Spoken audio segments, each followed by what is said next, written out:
Good morning. Welcome back to the podcast, you guys. Hello, everyone. Today you're talking to the one, the only Valerie Atkins. And you're listening to Be the Change. I want to thank you guys for coming in today. I want to discuss a very possible topic that possibly you're in right now, or possibly your partner's like this. We're going to talk about the avoidant style on a partner. So I've learned throughout this time being in relationships, I didn't realize what my attachment style was. I didn't listen to how I paid attention to my partner. And I want to talk about this today because this is an experience that I think we're all going through, and learning how to love another person based off their attachment style, right? So today I want to talk about the avoidance style. So I'm an avoidant lover. I suppose I'm going to call myself an avoidant lover, but I'm an avoidant person. So the reason that I wanted to talk about this today, because I frequently run into situations, and I've actually also ran across someone who was actually avoidant as well, and kind of reflected a lot of what I did back to me. And boy, did that hurt my feelings.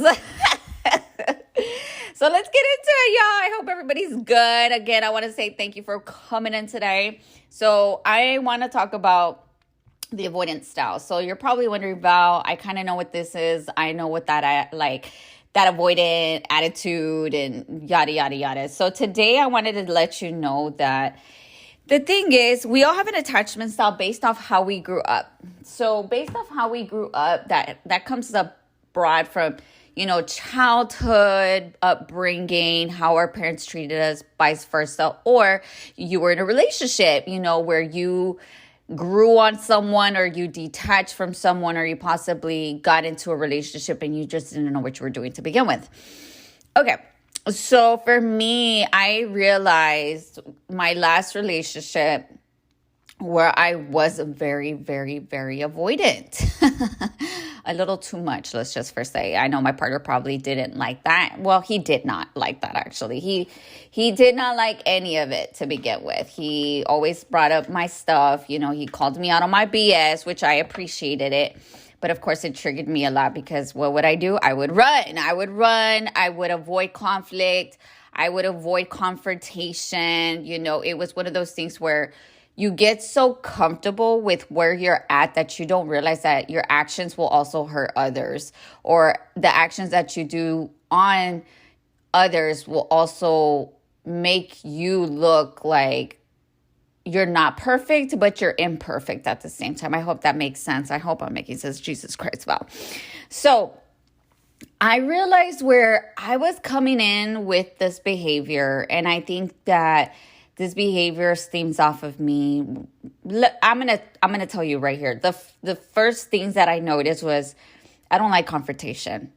I don't like someone telling me, like, after repeat, arguing, constant. Like, if my partner needs constant validation, I run. Because it's overwhelming for me. Like, I can't be constantly reassuring you. I can't constantly telling you. I can't be constantly on your butt about stuff. It just gets exhausting. I'm very dismissive to the point where I don't check or look or try to find a way to look to see if my partner is okay, which is probably not a good thing, right? That is not a good thing. But again, I'm an avoidant person. I realized as well where I would take forever to to reach out to this person, or when I was very overwhelmed, I would avoid talking to this person because it just got exhausting for me. And it felt like I was always the one there for this person, vice versa, and they weren't there for me. So a lot of these things would trigger me to avoid sorry about that, guys. Jesus Christ, I wasn't expecting that. But going back to what I was saying, a lot of those things triggered me to realize where I was also wrong. So yes, he reflected a lot of things that were wrongdoing of me. Of course, those were things I needed to hear. I'm not saying he's perfect. I'm not perfect. Actually, he's in the anxious attachment style. He gets very anxious. He needs frequent attention, or if he doesn't get it, he freaks the fuck out. He thinks everything's going wrong. It's just like the opposite of me.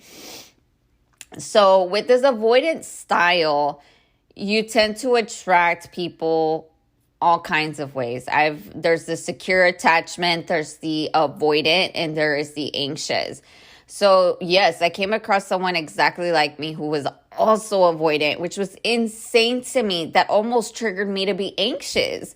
And I realized, oh, wait a minute, girl, what are you doing? Like, this is not healthy. So you do pick up responses. You can be all three at once. You could be the secure attachment, the anxious attachment, the avoidant. And I do feel I'm starting to get more comfortable to be the secure.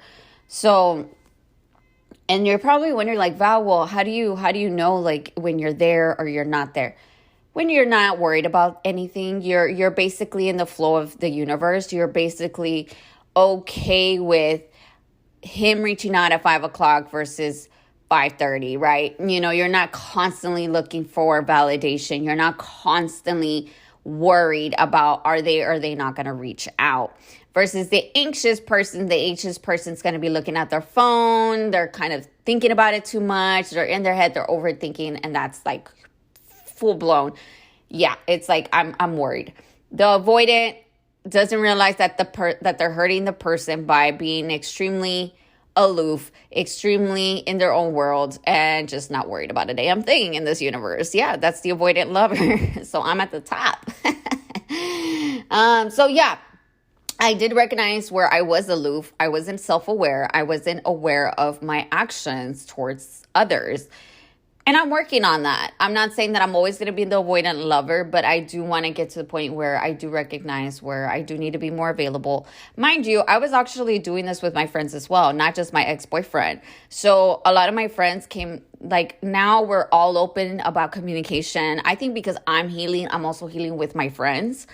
I'm also healing with my ex-boyfriend, which I love because I was like, man, like I really love this right now. Myself discovery journey. Like I'm discovering depths of myself in reality, right?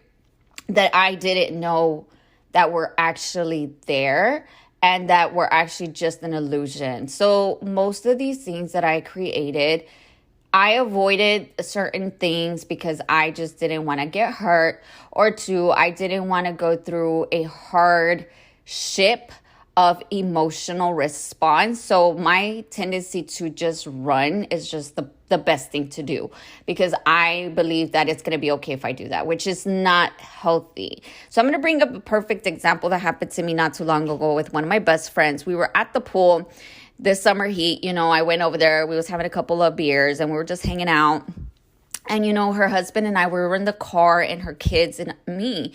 She was the driver. Anyways, we're having like a topic as we're getting to the pool, and her husband actually, we were just laughing like, oh yeah, we met at a very young age, and my dummy butt or actually my butt like realized where I misunderstood who he was talking to. So anyways, I make a comment. I said, oh my gosh, y'all were so young and in love, and you know.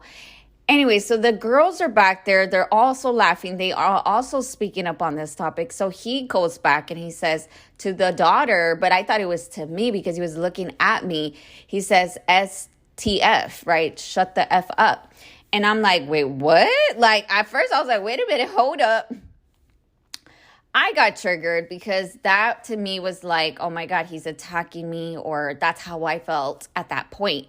Anyways, long story short, days go by. I didn't tell my friend anything about it. We were obviously having drinks and we were having fun. I wasn't going to be a buzzkill just by talking about my issues.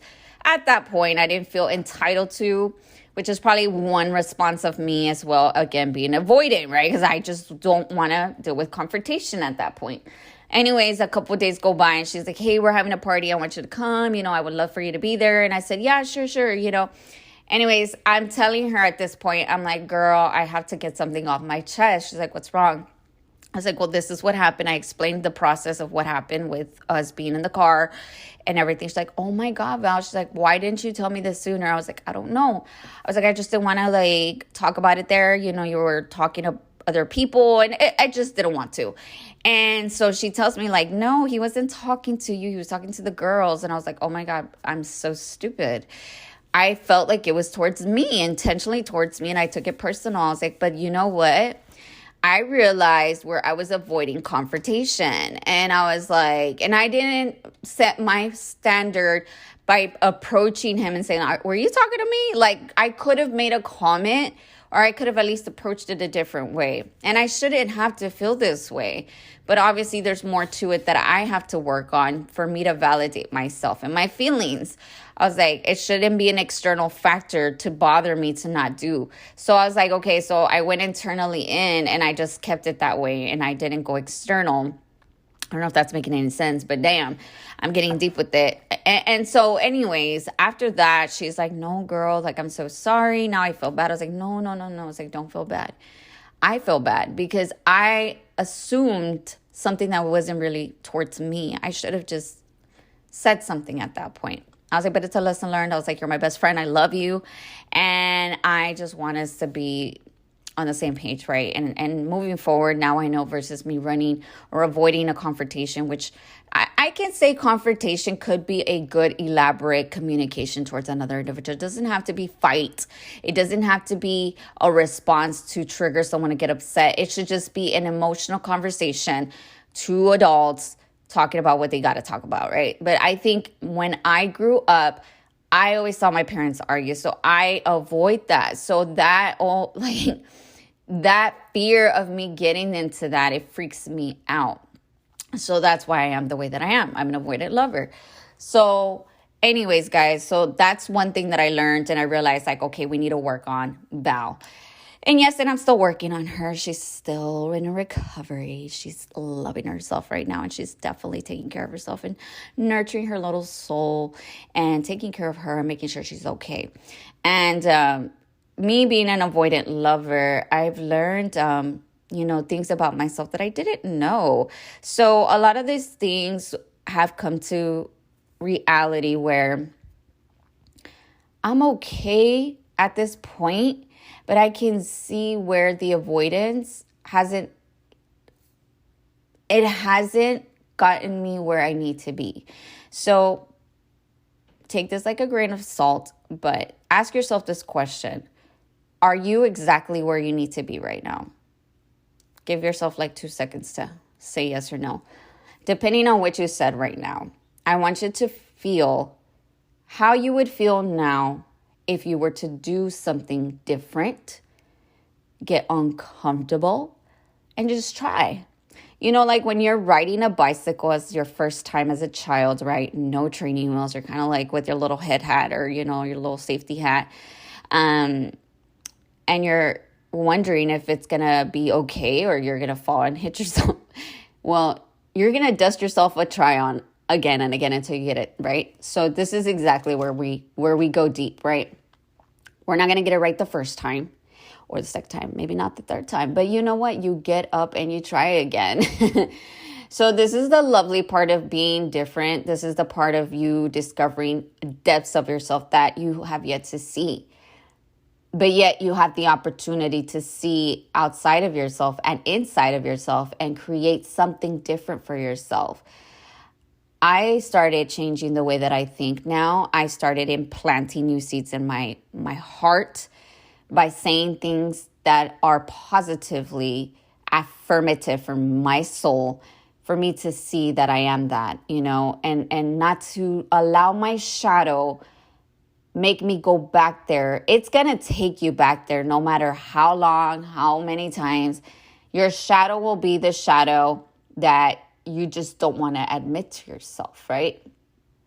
That's probably another topic, by the way, another podcast, the shadow, the ego. The thing is, the shadow wants to keep you where you think you did not give yourself that opportunity, right? So you're scared. There could be fear. There could be rejection, abandonment, guilt, remorse, resentment. It's shame, guilt. I mean, you can name them all. They're all on there. But one of them's going to make you feel some type of way. And I realized for me, for a very, very, very long time, I felt like I rejected myself. You guys. I really did. I rejected my whole self, my beautiful soul. I didn't pay attention to it. I avoided everything because I just didn't know what that was. I didn't know what love was. I didn't know what it was to be with other people, or to at least sympathize, or to be empathetic, or to be available to myself.